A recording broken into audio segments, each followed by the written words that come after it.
Adi yang selalu mendapat kekerasan dari bosnya. Ketika bosnya ada masalah di kantornya, bos itu selalu melampiaskan kemarahannya pada dirinya. Baik menyarankan Ji-hun untuk menempuh jalur hukum saja, karena itu sudah termasuk tindakan kekerasan dan si pelaku bisa dipenjarakan. Tapi sepertinya si supir tidak setuju karena dia hanya ingin bosnya itu tidak melakukan kekerasan lagi dan dia bisa tetap bekerja. Ji-hun juga tidak setuju karena kalau menempuh jalur hukum, paling hukumannya hanya denda atau hukuman percobaan. Hukuman itu tidak akan membuat si pelaku jera dan malah si supir akan kehilangan pekerjaannya. Samujang menambahkan kalau si supir datang ke tempat yang tepat karena masalah seperti itu adalah keahlian mereka. Tapi Baek sempat gelisah karena ternyata bosnya si supir itu adalah orang yang kemarin berurusan dengan mereka, yaitu Chon Yong-bae. Seperti biasa dengan sikap menyebalkannya, Ji-hun nampak santai dan tidak gentar sedikit pun. Baek terus berpikir bagaimana cara menyelesaikan kasus ini. Dia sempat bertanya pada rekannya yang kebetulan satu alma mater dengan Yeon-bae. Rekannya itu berkata bahwa Yong-bae itu orangnya galak, goreng patut dan mudah marah. Tapi sifatnya melunak jika dia berurusan dengan orang yang satu alma mater dengannya. Namun Baek harus menyapa dia terlebih dahulu dengan cara yang seperti ini. Yang tentu saja hatinya menolak untuk melakukan cara goblok seperti itu. Singkat cerita, Baek sudah berada di tempat Yong-bae dan dia nampak kesulitan untuk menyapa Yong-bae dengan cara lebay seperti rekannya. Kedatangan Baek ke sana sebenarnya ingin menyelesaikan kasus tubruk mobil itu dengan damai. Namun belum juga ngomong tiba-tiba Ji-hun datang dan marah-marah pada Yong-bae. Baek yang tidak ingin ketahuan langsung menutup wajahnya dengan buku. Ji-hun terus memarahi Yong-bae dengan mengatakan kalau Yong-bae hanya berani melawan aki-aki dan tidak berani melawan dirinya. Yong-bae akhirnya mengaku kalau Pak Kim tidaklah menggores mobilnya dan dia memfitnah Pak Kim hanya untuk hiburan semata.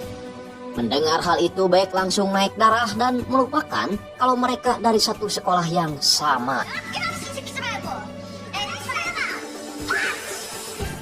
Dengan gaya sok coolnya Ji-hun menasihati Baek agar tidak marah-marah seperti tadi meskipun dia sedang kesal.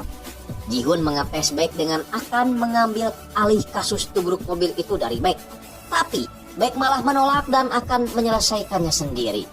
Baek sadar kalau sekarang dia adalah pengacara Ji-hun dan seperti apa yang dikatakan Samujang dalam prinsip Ji-hun bahwa pengacara harus bertarung mewakili kliennya. Baek menemui Hyejin dan curhat tentang semua yang dialaminya semenjak dia bekerja sama dengan Ji-hun. Hyejin malah tersenyum dan bilang kalau Ji-hun orangnya memang seperti itu. Banyak kisah-kisah lucu mengenai Ji-hun ketika Ji-hun bekerja sebagai jaksa. Dan Hyejin berjanji akan menceritakannya suatu saat nanti. Tak lama berselang, Baek kembali kesal dan mengeluh karena Ji-hun telah mengganggu waktu santainya dengan Hyejin. Baek pun segera mendatangi Ji-hun yang sedang santai gogoleran.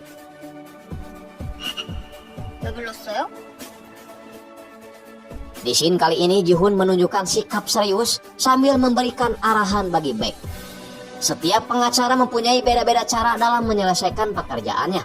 Ada yang menginginkan cukup selesai dengan kekeluargaan, ada juga yang kekeh menuntut lewat jalur hukum. Tapi pada intinya orang-orang yang mendatangi pengacara bukanlah orang yang ingin belajar tentang hukum, melainkan ingin meminta bantuan. Menjadi pengacara itu tidak harus selalu menyelesaikan masalah dengan hukum. Carilah cara menyelesaikan masalah dengan cara yang menurut kita nyaman. Baek hanya terdiam dan sepertinya mulai kagum pada pengacara Sinting ini. Keesokan harinya, Baek sepertinya sudah memiliki solusi atas kasus tubruk mobil itu. Dan ia meminta bantuan Samujang untuk merealisasikan idenya itu. Sementara itu, Ji-hun kembali bermain bingo dengan Tuan Mo. Tuan Mo berjanji akan menjadi pribadi yang lebih baik jika Ji-hun bisa mengeluarkannya dari penjara. Di lain tempat, Yong-bae sangat menantikan hari ini karena hari ini adalah hari sidang pembebasan bosnya dan ia akan segera memenjarakan Ji-hun dan juga Baek. Namun baru saja keluar, Yong-bae dikejutkan oleh banyak wartawan yang telah menunggunya di luar. Yong-bae menyangka kalau itu adalah perbuatan Pak Kim yang telah melaporkannya ke polisi.